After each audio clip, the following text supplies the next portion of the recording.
artigo 468 do CPP, o direito a até 3 recursos imotivados é da parte. Como cada réu é parte do processo, se houver mais de um réu, cada um deles terá direito à referida recusa. Dessa forma, o direito às 3 recusas motivadas é garantido ao acusado, não à defesa. Ou seja, cada um dos réus terá direito às suas recusas motivadas, ainda que possua o mesmo advogado sofrendo violação preventiva de defesa. Então, a recusa motivada é em relação a cada um dos réus, e não a defesa. Muito simplesmente, se tiver mais de um defensor, cada acusado vai ter direito às suas recusas motivadas respectivas. Como falei que advogado final do júri, aonde? Direito aonde? Já fez quantos na carreira? É? Dá muito trabalho lá? Já tinha, primeiro eu fiz um júri, cara. Legal. Então é isso aí, pessoal. Essa é a... Aí você passa aqui, ó.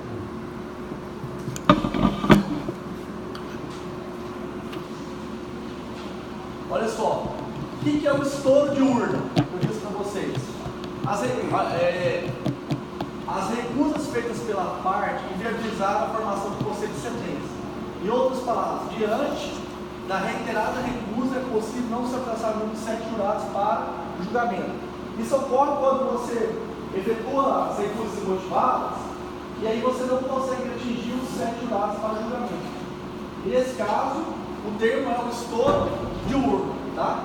No caso de estouro de urna, é verdade realizar empréstimo de jurados em respeito ao princípio da ampla defesa. Isso acontece, pessoal, no tribunal de júri de grande comarcas como São Paulo. Nós temos 4 tribunais de júri, por exemplo, funcionando simultaneamente. É possível o tribunal do júri, o primeiro tribunal do júri prestar para o segundo? O STF entendeu que não, porque fere o princípio da ampla defesa, certo? O réu tem direito de conhecer previamente os possíveis jurados que formarão o conselho de sentença, o que não acontecerá no caso de empréstimo de jurado. Por quê? No caso de empréstimo de jurado, você não vai saber quem são os 25, você vai pegar um dos 25 de outro tribunal do júri. Nesse caso, no empréstimo de jurado, há o quê? A ocorrência da violação ao princípio da ampla defesa aqui. Por quê? Porque nesse caso você não vai saber quem o jurado vai te julgar. Pode passar, Renato.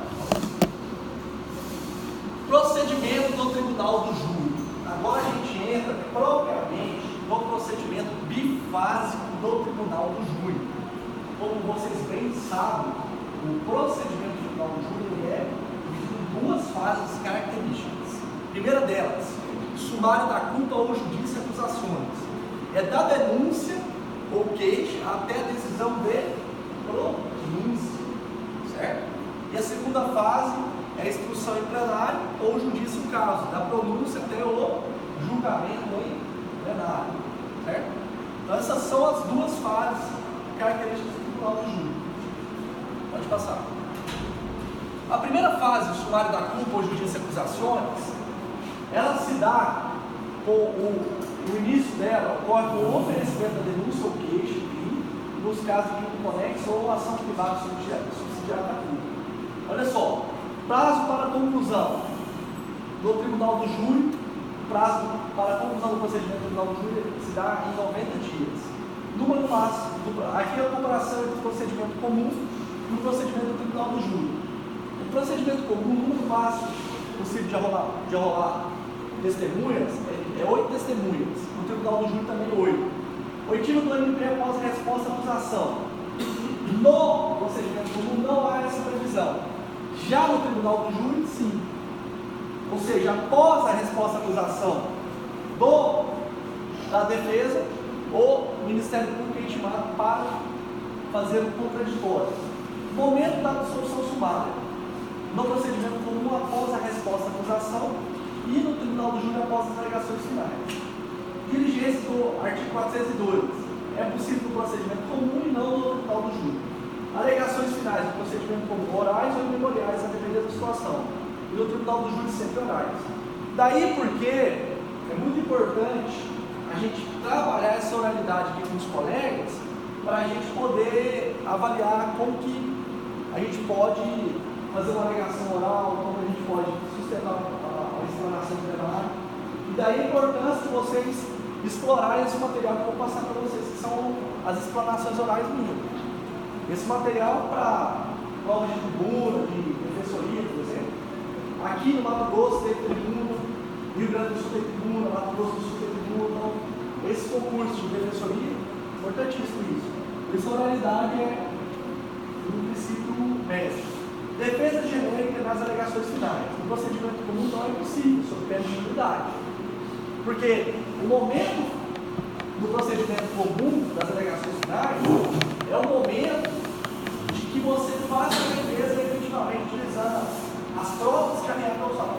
Se você não utiliza e faz de forma genérica, ocorre a nulidade. Exemplo disso foi uma alegação final que eu peguei na fase sentença, aliás, o processo que eu peguei na fase sentença, e o advogado dativo pediu genericamente a absolução do acusado, sem explorar as provas. Eu fui baseado na súmula 523 do STF, disse que houve ausência de defesa, e o Tribunal de Justiça de Mato Grosso reconheceu a nulidade absoluta. Por quê? Nesse caso, do procedimento comum, pessoal, o momento derradeiro das alegações finais do procedimento é o momento do advogado utilizar as provas. E daí a importância que a Defensoria Pública tem no processo penal. Que eu digo, que eu reitero, que eu falo, que a Defensoria Pública no processo penal, pessoal, é a instituição que vem para fazer o tripé da justiça. Ela vem para que haja, ao mesmo tempo que temos uma acusação forte, devemos ter uma defesa forte, uma defesa feita por um profissional da área jurídica, que faça um concurso como o do Ministério Público. E aí a gente consegue, com a Defensoria Pública, fazer esse tripé da justiça. E o pessoal critica, defensor público, defensor de bandido e tal. Por quê, pessoal? A crítica é essa. Nossa atuação é tão importante quanto o Ministério Público. Porque também para que haja condenação de um sujeito no processo penal, é necessário que haja a utilização de uma defesa condizente. Fazer defesa de qualquer jeito vai ocasionar o que? A nulidade do processo. Com isso, haver prescrição do crime e ocasionar a nulidade. E aí eu tenho um artigo, inclusive publicado nesse sentido, que eu defendo que a Defensoria Pública é a instituição imprescindível do combate, inclusive da impunidade. Porque sem a Defensoria Pública forte, a gente vai ter defesa genérica que vai ocasionar a nulidade, ocasionando o que? A impunidade do sujeito. Então, no procedimento comum, pessoal, o momento de alegação final é o momento de explorar a prova, de você conseguir desenvolver uma tese condizente com a defesa. Se o réu confessa o crime, por exemplo, eu vou explorar, por exemplo, a possibilidade de aplicação de pena mínima, a possibilidade de ver algum atenuante, de ver alguma causa extrajurídica que possa ser utilizada, por exemplo, aquele artigo 66 do Código Penal, que fala da comorbidade. Já utilizaram isso em alegações finais? O que significa isso, pessoal? Que o Zaffaroni trabalha muito bem essa tese. Se a sociedade concorreu para a formação do delinquente, ela deve cooperar também no momento da aplicação da pena. E o artigo 66 é uma atenuante genérica que é utilizada nesse conceito da comorbidade, pessoal. Então, a alegação final é um momento, pessoal, um procedimento comum que deve ser utilizado, os argumentos utilizando as provas dos autos. Agora, diferentemente no tribunal do júri, a alegação final do tribunal do júri, ela pode ser negada de forma genérica. Por quê? Porque pode ser uma estratégia defensiva para que lá no plenário do júri ele sustente a defesa de forma brilhante. Então, por que no procedimento comum não é possível você fazer isso? Porque no procedimento comum, o momento derradeiro das alegações finais é o último momento de defesa. Se você não utilizou aqui a defesa, não vai ter a possibilidade de utilização mais. Já no tribunal do júri, na fase de plenário, você vai poder sustentar a defesa de forma a fazer a defesa efetiva. E pode ser uma estratégia, você, na alegação final do Tribunal do Júri, se manter de forma genérica, para que não possa o promotor antever a sua tese. Então, olha aqui, ó, no Tribunal do Júri, a alegação final, possibilidade de aplicação geral dos fatos, como estratégia da defesa para não antecipar a tese ser utilizada no plenário. Então, isso aí, pessoal, tem que ficar claro para vocês. Agora, no procedimento comum não é possível isso. Alguém pode ler a súmula 523 do STF para mim, por favor?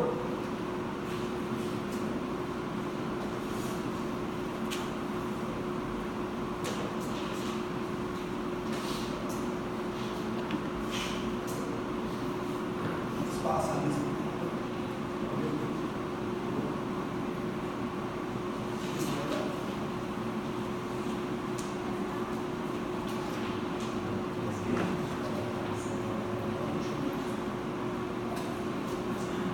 Processo penal, a falta da defesa constitui nulidade absoluta, mas a sua deficiência só anulará se houver prova de prejuízo para o réu.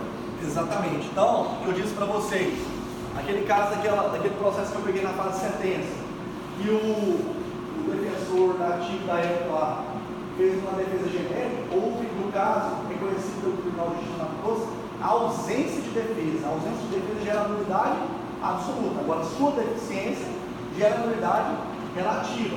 Aí vocês podem até notar aqui, pessoal, a súmula 523 do STF, pessoal, que traz exatamente isso. Pessoal, hoje, nos procedimentos criminais, as alegações regras gerais são orais. Daí os colegas devem utilizar o dom da palavra e conseguir, com maestria, com perspicácia, utilizar a prova produzida, a oralidade, para sustentar a defesa na própria audiência, tá? Pode passar, né? Pessoal, pergunta de prova oral para mim, foi feita inclusive pela Defensoria do Mato Grosso. O examinador perguntou para mim: doutor, gostaria que o senhor me dissesse quais são as 4 decisões possíveis de encerramento do tribunal, da primeira fase do Tribunal do Júri. Eu disse: excelência, primeira possibilidade, primeira decisão possível, absolução sumária; segunda, desclassificação; a terceira, impronúncia; e a quarta, lá, pronúncia. Então, a gente vai trabalhar com vocês essas 4 possíveis decisões, certo? E aí, pessoal, enquanto isso, eu vou passar aqui a frequência da manhã para vocês. Você está passando aí já? Aí depois vocês me passam aí. Primeira possível decisão, absolução sumária.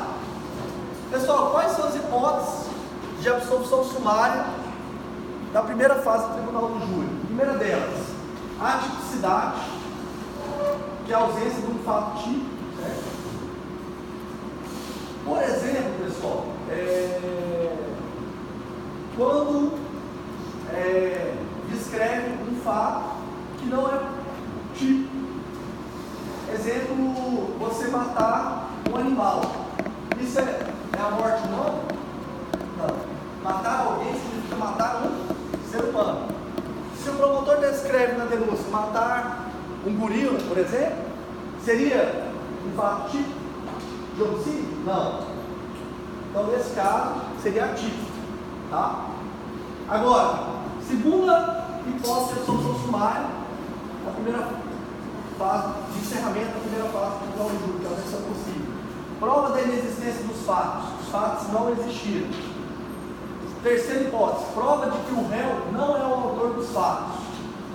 E provada a causa de isenção de pena, ou também provada a causa de exclusão do crime, excludente de licitude ou de culpabilidade.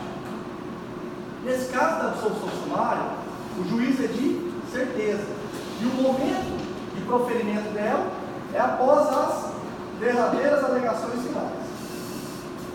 Diferentemente do artigo 397, inciso 4 do CPP, aqui não há previsão para a absolução sumária no caso de instituição da punibilidade, uma vez que se trata de sentença declaratória e não condenatória. Então, pessoal, a absolvição sumária não é para o caso de extinção de imunidade.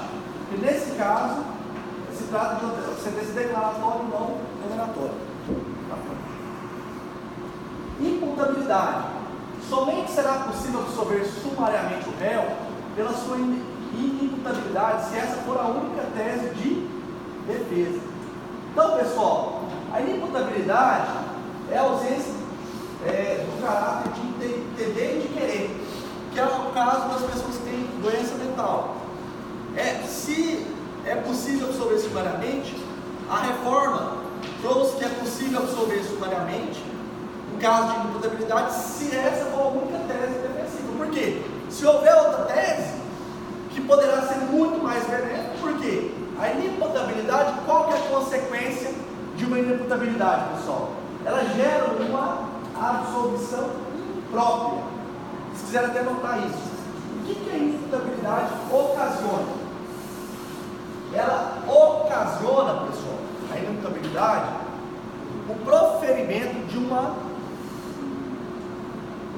absolvição imprópria. E o que seria uma absolvição imprópria, pessoal?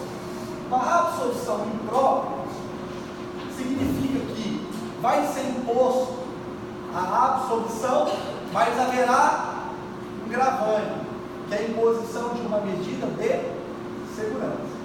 Por que se houver a absolvição sumária só no caso sem inimputabilidade for a única tese? Porque se houver a possibilidade do inimputável sustentar uma legítima defesa, não seria uma tese melhor que a inimputabilidade? Por isso que se houver mais de uma tese defensiva, aí no caso a absolvição sumária não poderá ser acolhida.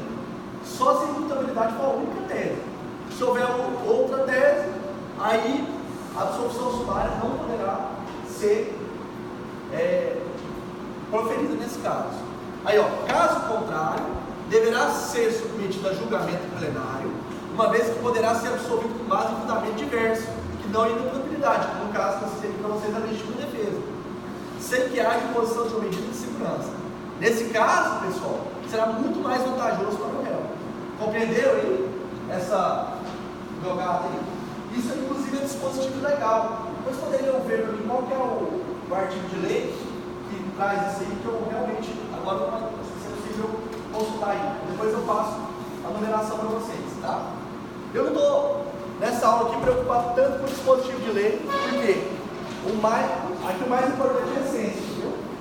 Olha só, de olho na jurisprudência.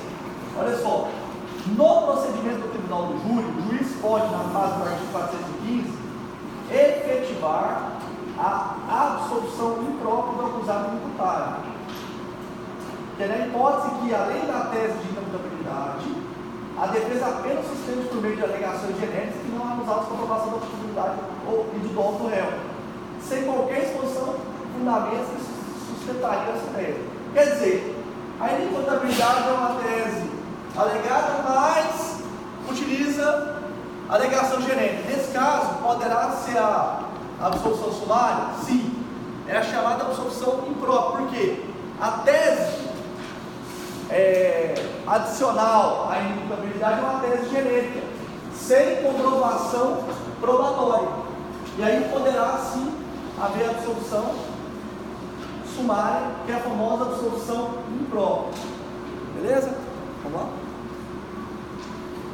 Se o juiz entender que existe prova da materialidade em indício de autoria contra o réu, mas se convencer que ele é inimputável, deverá proferir sentença de absolvição sumária ou condicional. Aí a pergunta é respondida da seguinte forma: depende, pessoal. Se a defesa do réu alegou a inimputabilidade como única tese, o juiz deverá o quê? Absolver sumariamente o acusado, evitando que ele seja levado a plenário do júri. Já se a defesa, além da inimputabilidade, alegou outras teses, exemplo, negativo de autoria, legítima defesa, etc., o juiz não deverá absolver sumariamente o réu, mas sim pronunciar para ser julgado pelos jurados. Isso está contido, pessoal, no informativo 535 do Superior Tribunal de Justiça. Esse aqui bem claro, ficar expresso para vocês. Quer ver, a absolvição sumária, pessoal, está aqui no CPP, Artigo 400.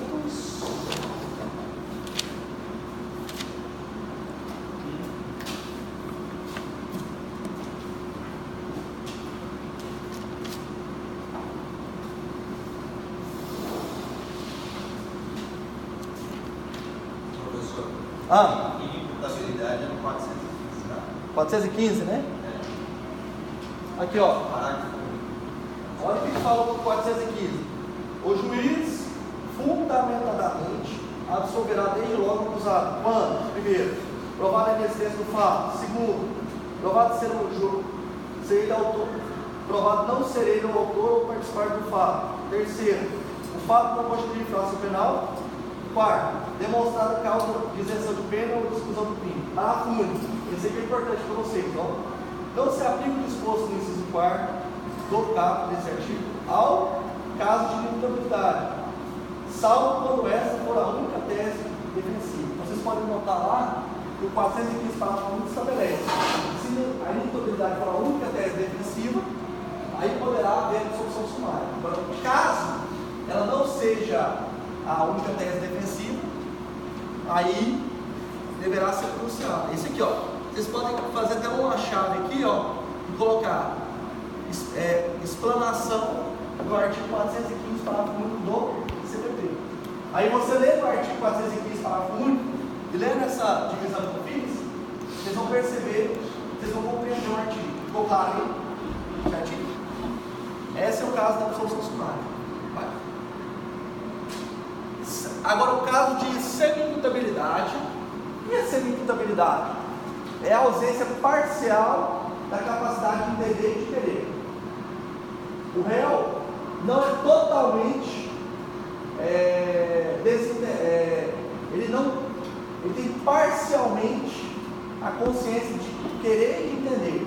Aí, nesse caso, deverá ser pronunciado e submetido a julgamento em plenário. Em caso de condenação, deverá ser aplicada uma causa de diminuição de pena, que é trazida lá pelo artigo 26, parágrafo único do Código Penal. Fala o seguinte, ó.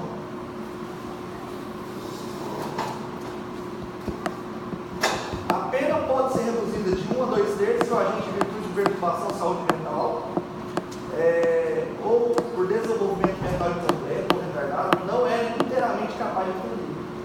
Então aqui vocês podem fazer uma série dizendo: artigo 26, parágrafo único do Código Penal. Recurso cabível contra a decisão de absolução sumária, pessoal. É o recurso de apelação. Onde vocês vão encontrar isso, pessoal?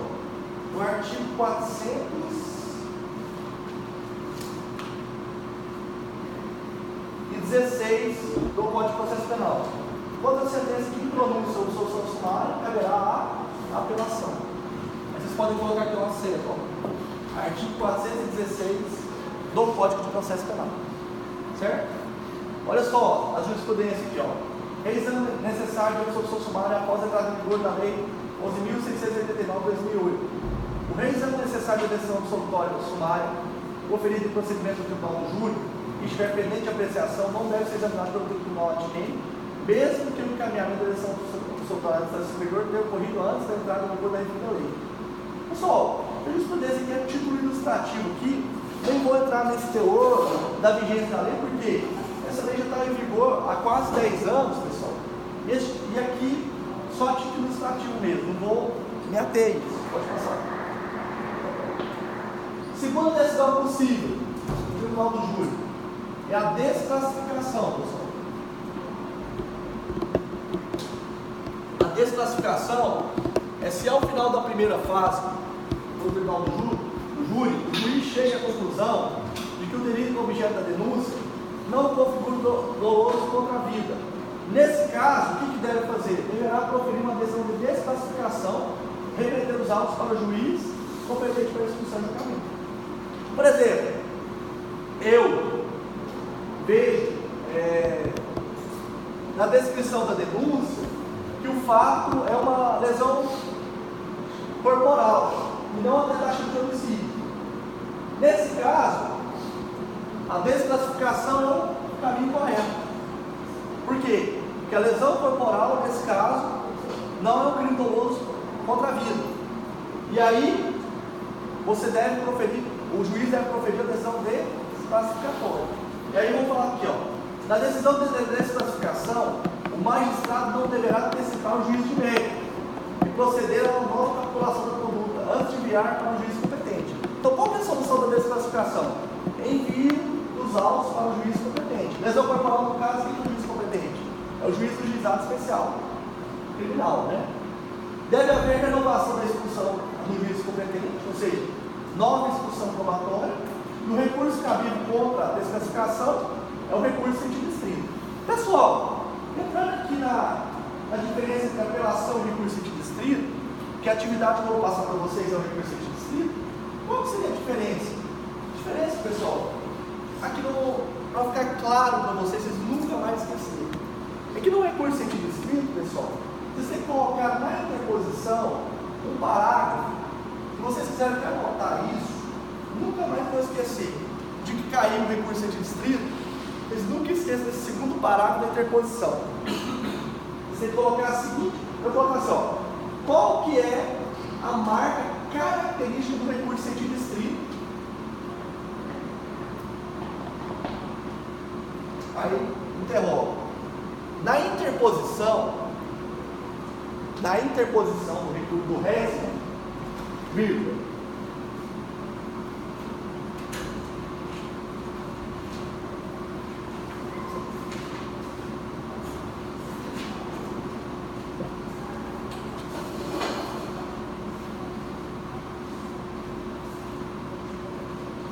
deve ser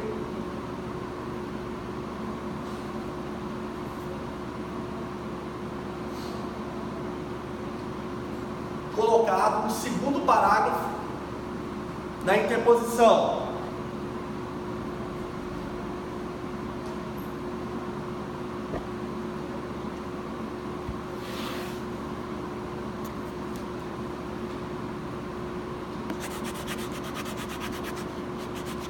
Da seguinte forma: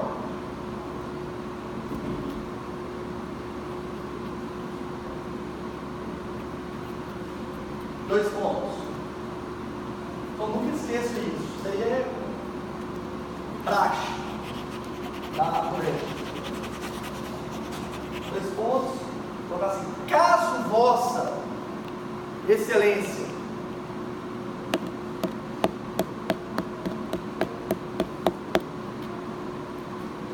não retrate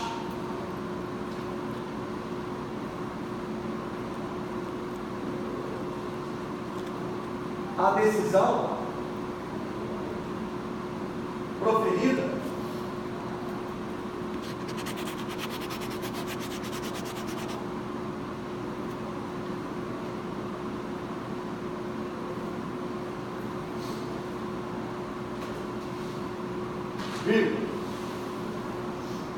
deverá encaminhar os autos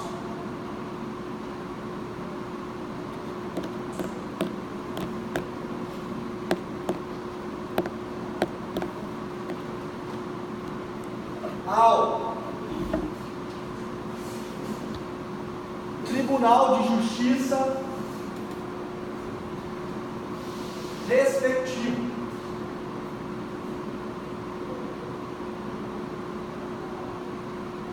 para que haja o efetivo julgamento.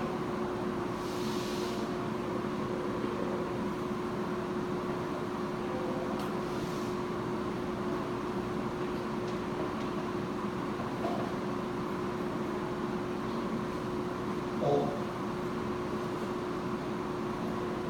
vocês colocam assim: tal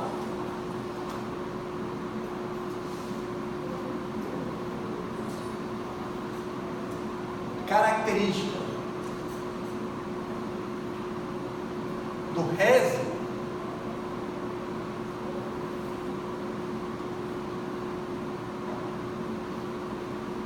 é chamada pela doutrina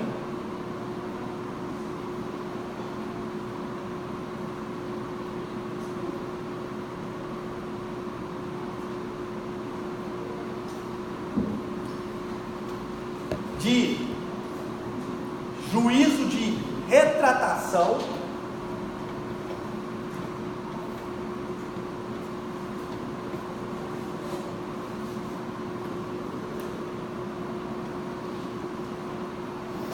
ou efeito iterativo.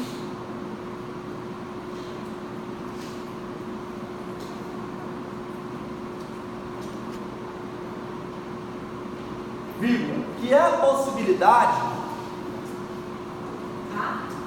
possibilidade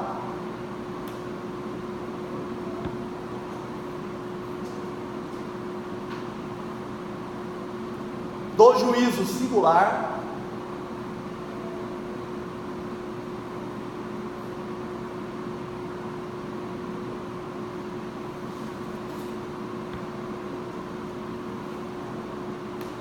reformar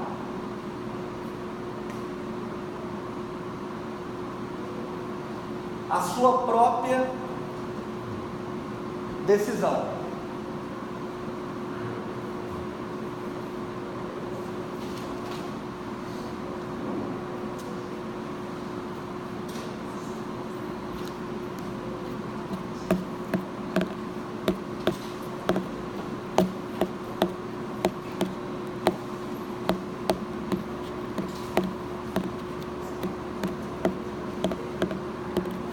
Então, pessoal, o que é esse efeito, o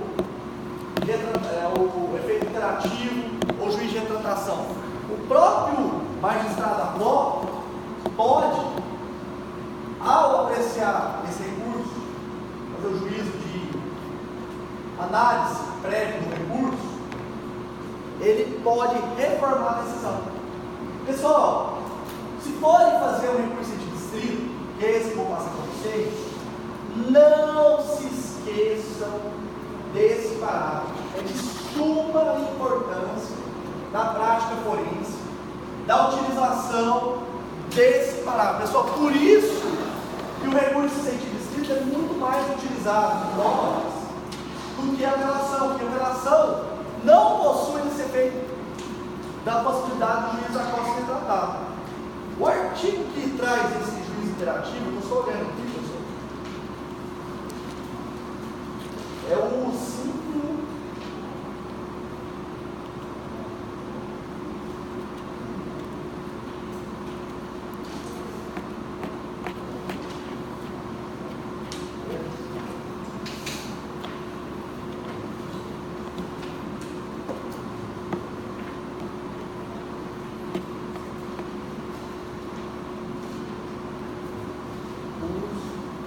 Depois eu vejo um artigo específico para falar para vocês. Pessoal, por que a importância do recurso de distrito nesse parágrafo, pessoal? Porque a marca característica desse recurso de distrito é isso. É o próprio magistrado APO, ele, por exemplo, vamos dar um exemplo prático. Eu manejo um recurso de distrito desejando a desclassificação do tentativa de homicídio para lesão corporal. E aí o juiz, ao ler meu recurso, se convence que eu estou correto.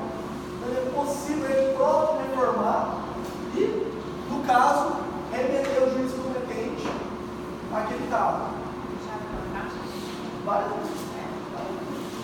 Assim, difícil, ocorrência. Mas por que eu falo para vocês a importância disso aqui, pessoal?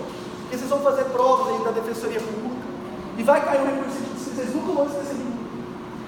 É emocionante quando cai o recurso de distrito, porque na época que eu fiz provas para a Defensoria Pública, caiu na Defensoria de Minas, caiu na Defensoria do Distrito Federal e caiu na própria OAB.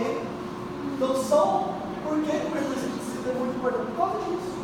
A marca característica é esse parágrafo aí. Vocês memorizem esse parágrafo, nunca esqueçam. Porque na interposição, importantíssimo, se você não colocar, você não vai estar demonstrando que você conhece do que é possível no recurso de distrito. Tá bom? Então é isso aí, pode passar. Terceira possível decisão da primeira fase de encerramento do Tribunal do Júri. Pronúncia. Natureza.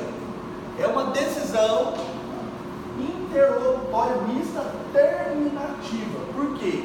Porque sem apreciar o mérito, pondo fim à primeira fase do tribunal do júri. Ela faz a impronúncia, pessoal, coisa julgada formal, poder nova denúncia ser oferecida, desde que haja novas provas. Nesse caso, a nova denúncia deverá ser encaminhada ao mesmo juízo. O julgamento de eventual infração conexa ficará a cargo do juiz competente, devendo o processo ser a ele remetido. Qual que é o recurso cabível contra a decisão de pronúncia, pessoal? É a apelação. Está previsto no artigo 416 do Código de Processo Penal. Pessoal, o que seria a despronúncia?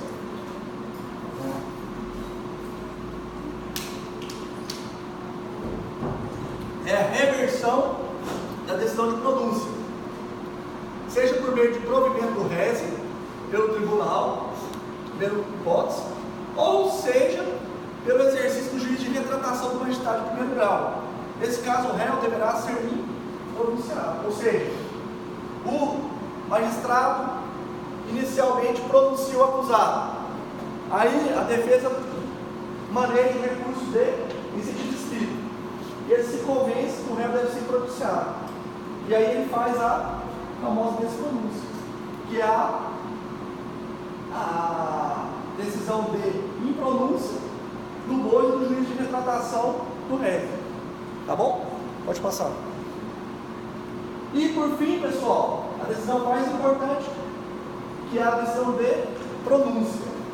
Nesse caso, o réu será pronunciado se estiver comprovada a materialidade do fato e haver indício que seja de autoria. Pessoal, a materialidade do fato é o exame de corpo de delito, que pode ser direto ou pode ser indireto por meio de testemunhas.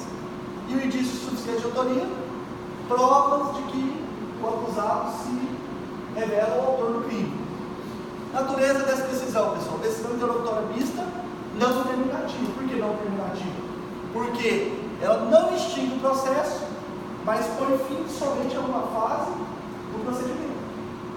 Tá? A decisão, auxília a marca notória da pronúncia, ela põe fim à primeira fase do procedimento do júri.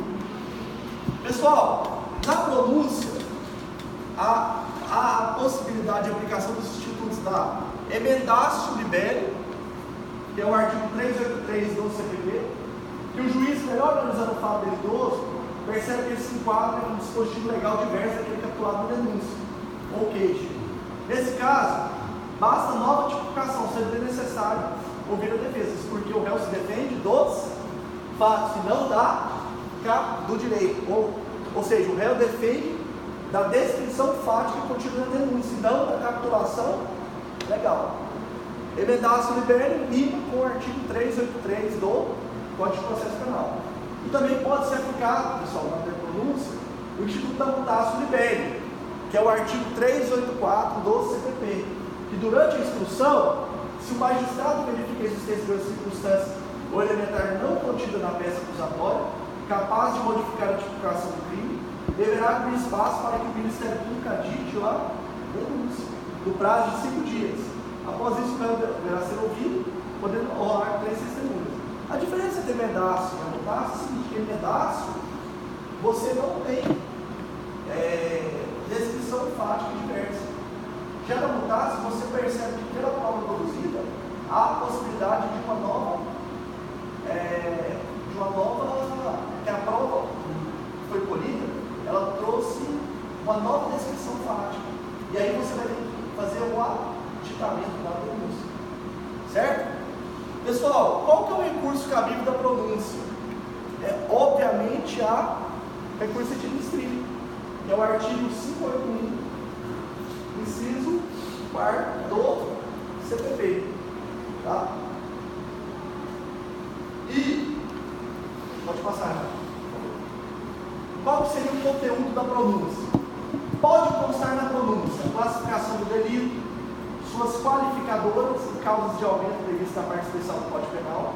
Também é possível ainda mencionar os tipos penal por extensão, como acidente de concurso de pessoas, que é o artigo 29 do Código Penal, e da tentativa Tentativo, que é o artigo 14, inciso 2, ou da omissão relevante. E qual o segundo conteúdo da pronúncia? Não pode constar da pronúncia, ou seja, que não pode.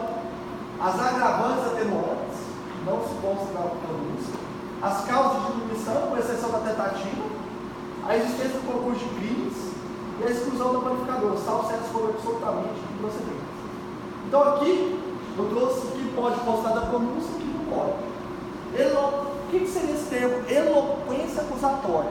Pessoal, eloquência acusatória é quando o magistrado vai proferir a decisão de pronúncia, ele se excede no linguajar e denota um tom condenatório, um tom persuasivo, negativo em relação à defesa. Ou seja, o magistrado, ao proferir a decisão de pronúncia, ele se excede no linguajar e fere a imparcialidade do magistrado. Olha só, o que seria então a eloquência acusatória? Acontece quando o magistrado extrapola os limites de fundamentação da sentença de pronúncia. Isso porque na pronúncia o magistrado deve se ater a afirmar a existência do quê? Da materialidade e dos indícios suficientes de autoria, sob pena de ferir o que é soberania dos vereditos. Por quê? Ele fazendo a eloquência acusatória, ele vai estar fazendo às vezes de um jurado, que não é o papel do juiz, no caso. Quem que é o Senhor dos Anéis? Quem comanda a decisão efetiva do tribunal do júri? São jurados. Que o papel do juiz presidente, no caso, é tão somente aplicar a pena. E no caso da eloquência acusatória, ele acaba imiscuindo na capacidade decisiva do jurado. E nesse caso, gera uma nulidade da sentença de pronúncia. Daí porque, na sentença de pronúncia, o magistrado, na decisão de pronúncia, o magistrado deve se ater à materialidade do fato do indício de autoria. Nesse caso, pronuncia o acusado. Pronuncia, ele pode colocar assim, pronuncia o bandido, matador, violento. Isso cabe na pronúncia? Não. Não são termos que devem ser evitados na pronúncia. Tá? Isso gera o que? Eloquência acusatória? Nulidade absoluta do processo. Primeiro a pronúncia ser desentranhada nos autos e não a pressão ser proferida seu pior. Por quê? A pronúncia vai ser dada para que os juízes, para cá, os jurados leiam. Se há uma eloquência acusatória, vai ferir que a soberania desse conceito de sentença. Então, a eloquência acusatória, pessoal, deve ser abominada, deve ser estipada, para que não ocorra. Tá? Pode passar. Olha só, essa jurisprudência. A sentença de pronúncia deve ser fundamentada, perfeito. Mas o juiz deve utilizar as palavras com moderação, ou seja, valendo de termos sóbrios e comedidos, a fim de evitar que fique demonstrada a decisão que ele acredita firmemente que o réu é culpado pelo crime. Por exemplo, se o magistrado exagera nas palavras que o sentença de pronúncia, dizendo é um excesso de linguagem, se ele utiliza um excesso de linguagem, também chamado de eloquência acusatória.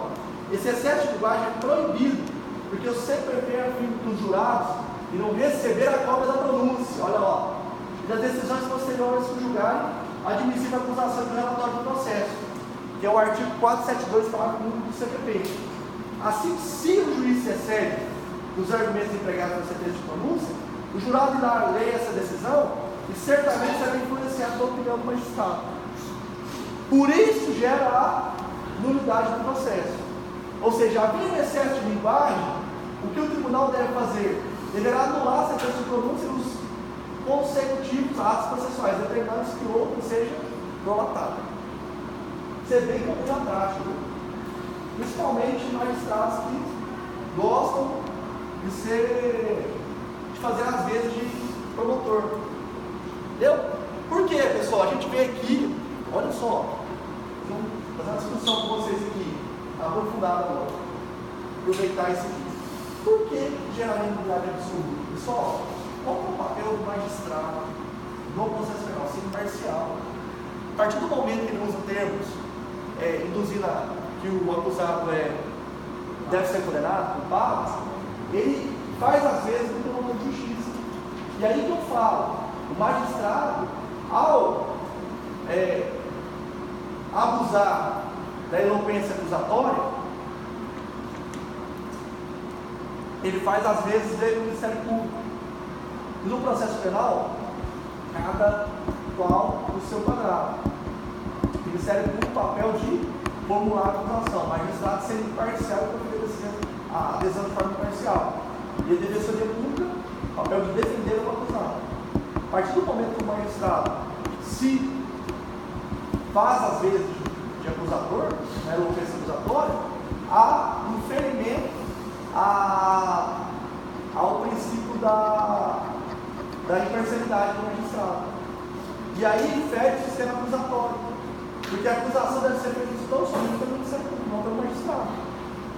E por isso, essa decisão deve ser tida como nula. Compreenderam bem aí, pessoal? É isso aí. Em vez de anular, a decisão do tribunal pode apenas determinar que a decisão seja desentrada, retirada do processo, ou seja, envelope isolado. Olha a pergunta. No caso da eloquência acusatória, o tribunal pode apenas determinar que seja a sentença desentrada, retirada do processo, ou seja, envelopado, isolado. Aí, qual que é a resposta correta? Isso já seria suficiente, com base no princípio da economia processual? Fala a resposta. Não, porque não basta o desentreamento e envelopamento da decisão de pronúncia. É necessário anular a sentença e determinar que outra seja prolatada. Isso porque, como já dito acima, a lei determina que a sentença de pronúncia seja distribuída aos jurados. Logo, não há como desentrear a decisão, já que uma cópia dela deverá ser entregue aos jurados. Se essa cópia não for entregue, estará sendo descumprido o artigo 472 do parágrafo do CPP. Então, o STF entende que, se você simplesmente desentranhar a decisão e não proferir outra, você não vai estar respeitando o 472, porque essa sentença de pronúncia deverá ser disponibilizada para os jurados. Pode passar. Efeitos da... Vou descer.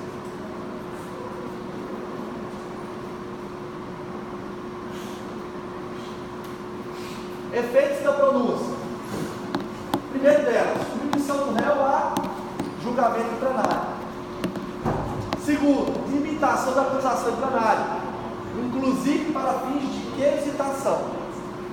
Terceiro efeito, preclusão das nulidades relativas não arguídas até a pronúncia. Então, nulidade relativa até a pronúncia deve ser alegada até na pronúncia. E quarto efeito, interrupção da prescrição. Quer dizer, a prescrição que estava correndo volta a correr do zero. Tá? Olha a jurisprudência. A decisão de pronúncia encerra simples juízo de admissibilidade da acusação, exigindo no ordenamento jurídico somente o exame da ocorrência do crime e de indício de sua autoria, não se demandando aqueles requisitos de certeza necessários à aprovação da sentença condenatória. Assim, na fase de pronúncia, pessoal, as questões resolvem-se a favor da sociedade, que é o indúbio para a sociedade. Quando há pronúncia, se você tem dúvida se ocorreu ou não o fato doloso, a dúvida milita em favor da sociedade.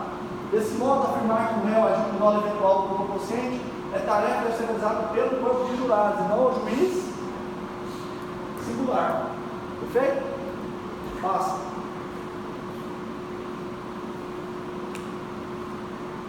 Aí não.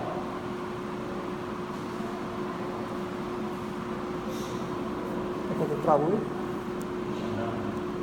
Sim, foi. Aí. Intimação da decisão de pronúncia. Observações importantes para vocês aqui, ó.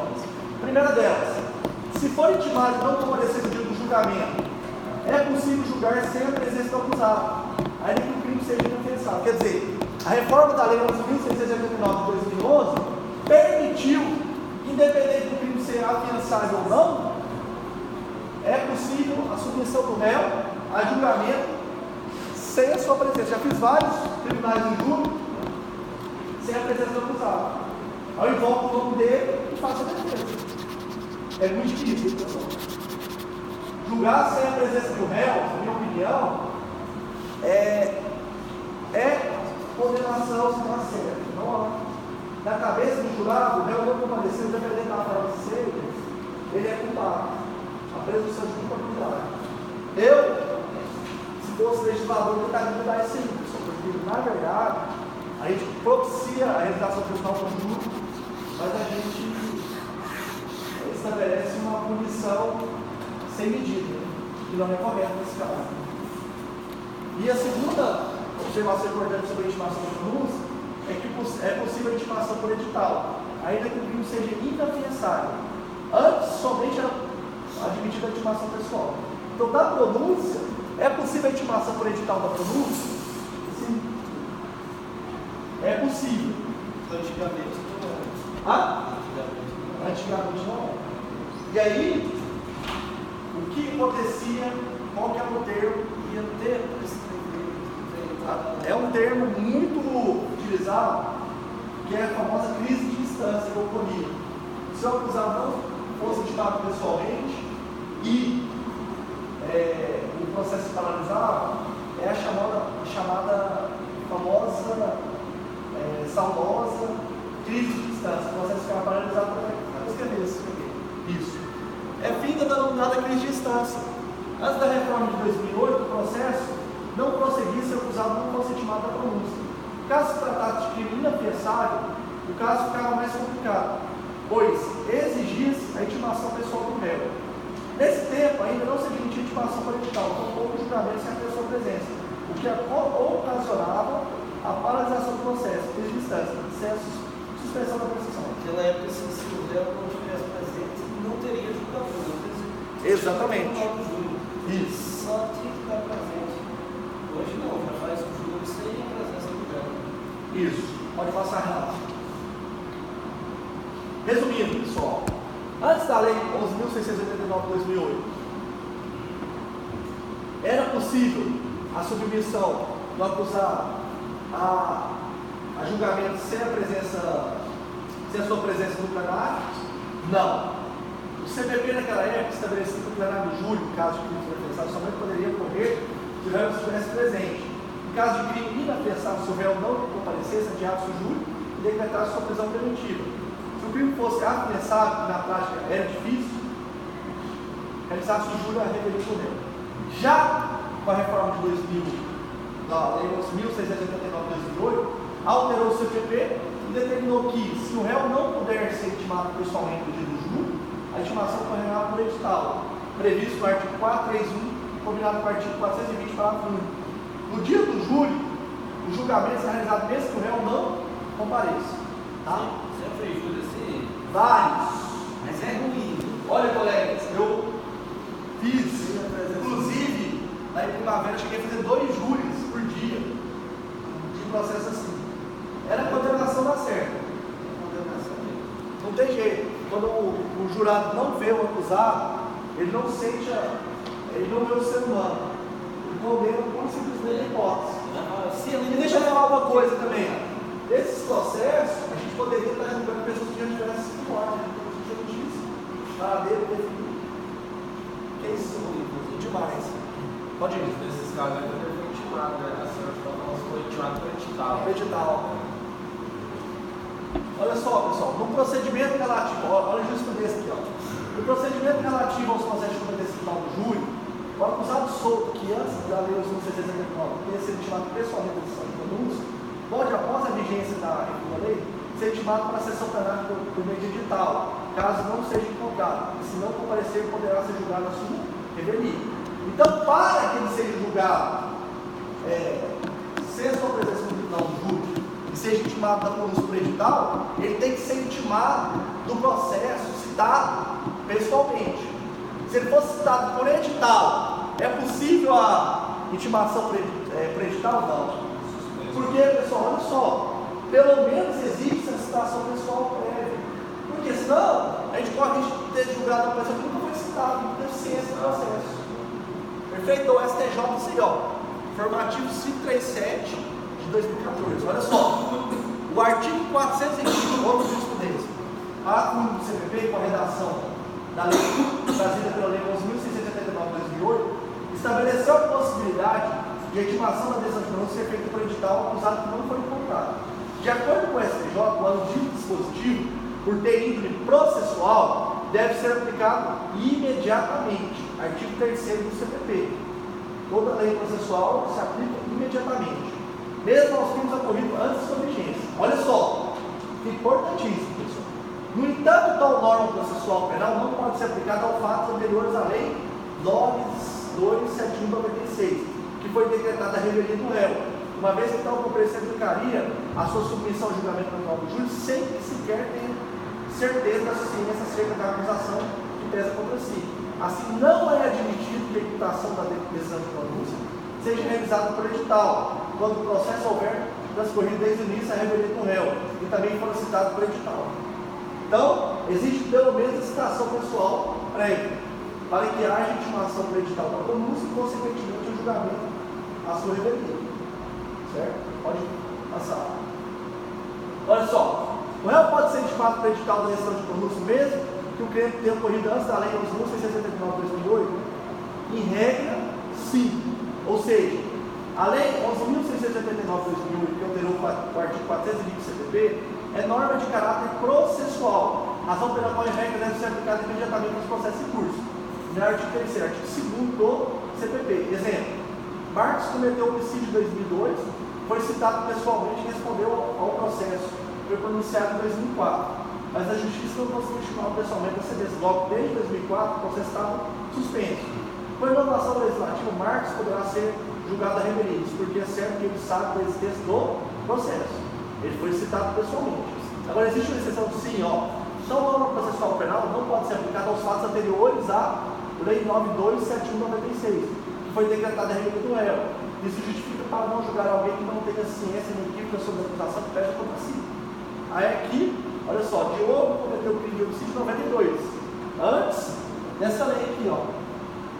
Foi citado por edital, mantendo-se rebelde durante a instrução. Foi pronunciado em 98, mas a justiça não conseguiu intimá-lo, pessoalmente, com certeza. Logo, desde 95, o processo estava suspenso. Mesmo com a inovação legislativa, Diogo não poderá ser julgado, a não ser que consiga intimá-lo pessoalmente. Isso porque, como ele foi citado por edital, não se pode ter certeza que ele sabe da existência do processo. Quer dizer, pode haver citação por edital, intimação por edital? Não. É aquilo que eu discuti com vocês. Tem que ter pelo menos ciência prévia do crime. Pode passar. Pessoal, encerradas as 4 decisões possíveis da primeira fase do tribunal do júri, deixa eu ver só aqui. Que slide nós estamos aqui? 47. Pode ir. Volta lá. Vai passando aí para mim. Então, pessoal, nós encerramos agora as 4 possíveis decisões da primeira fase do tribunal do júri. A primeira delas, absolução sumária, desclassificação, impronúncia e pronúncia. E agora, nós vamos tratar do Instituto. Pode voltar, ó. É porque ele está indo para frente agora tudo. Nós vamos falar do Instituto um Instituto muito utilizado, que é o desaforamento. Exemplo emblemático desse Instituto que eu vi na prática, foi do assassinato daquela juíza de Alto Taquari, que o marido dela, eu atuava na época lá em Alto Araguaia, e ela veio a Alto Taquari. Quando ela logo chegou em Alto Taquari, foi o primeiro professor que fez audiência com ela. O ex-companheiro dela, enciumado com o movimento da relação, resolveu ir ao foto tirar satisfação com ela. Proferiu vários tiros dentro do gabinete, caso emblemático do Mato Grosso. E aí, ele foi pronunciado em Alto Taquari, e aí foi proferido pelo Tribunal de Justiça a decisão de desaforamento. Porque naquela localidade haveria a imparcialidade dos jurados ali, o crime ter cometido naquela região, então ele foi desaforado para a comarca de Alto Araguaia. Qual que é o objetivo do desaforamento, pessoal? É você retirar o julgamento do Tribunal do Júri daquela região para uma mais próxima, a fim de que haja preservação da imparcialidade dos jurados. Compreenderam o que é isso? Quais são as hipóteses de desaforamento? Ela está prevista no artigo 427 e 428 do CPP. Primeiro, Se houver quebra da imparcialidade dos jurados, é a primeira hipótese. Segunda hipótese, motivo de ordem pública. Terceira hipótese, falta de segurança pessoal para o acusado. E quarta hipótese,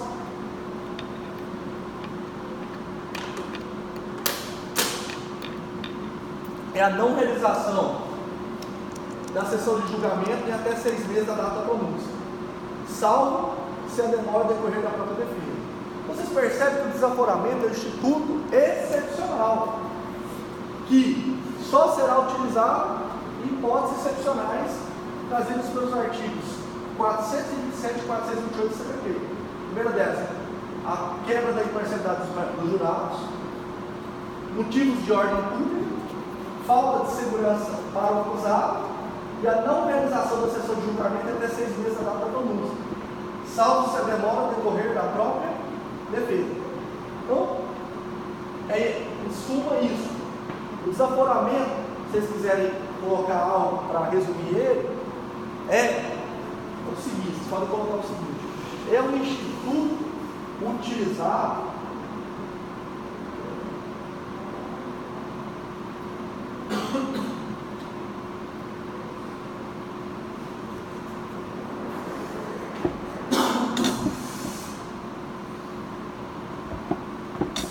você pode abrir uma aguinha dessa aqui, tomar até duas. É o instituto utilizado para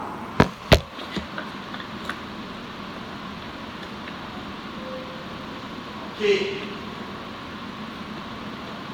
haja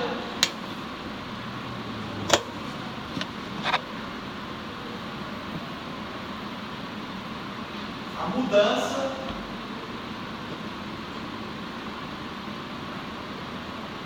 do local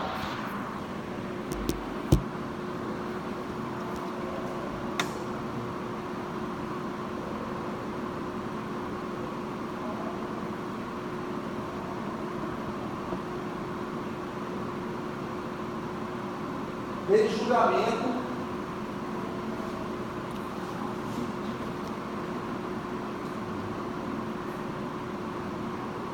pelo Tribunal do Júri.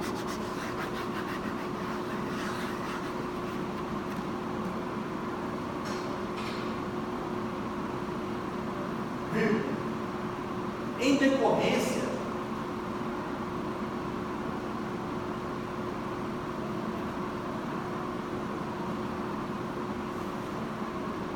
da ocorrência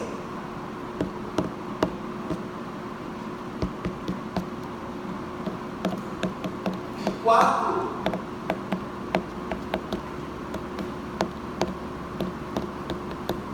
hipóteses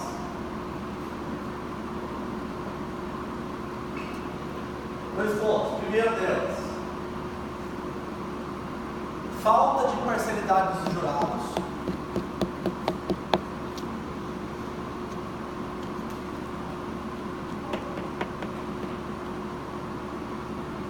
Segundo, motivo de ordem pública.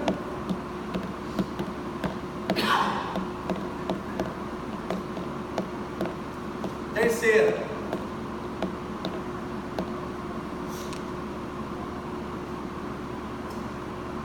falta de segurança pessoal.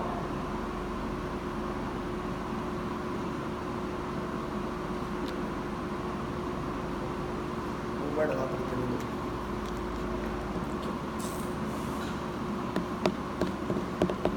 Terceira, falta de segurança para o acusado. E quarta,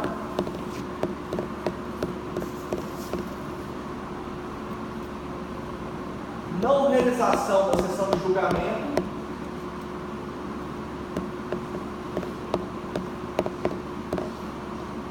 em até 6 meses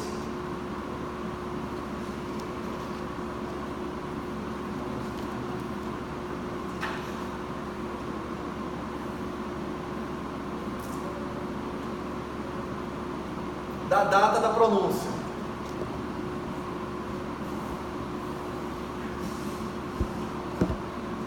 Salvo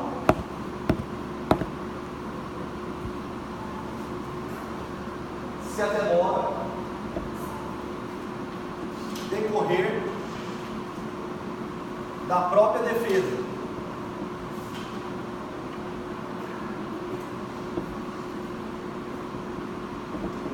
Então é isso. Súmula do desaforamento é isso. Pode passar, então. Olha o 427. O que é?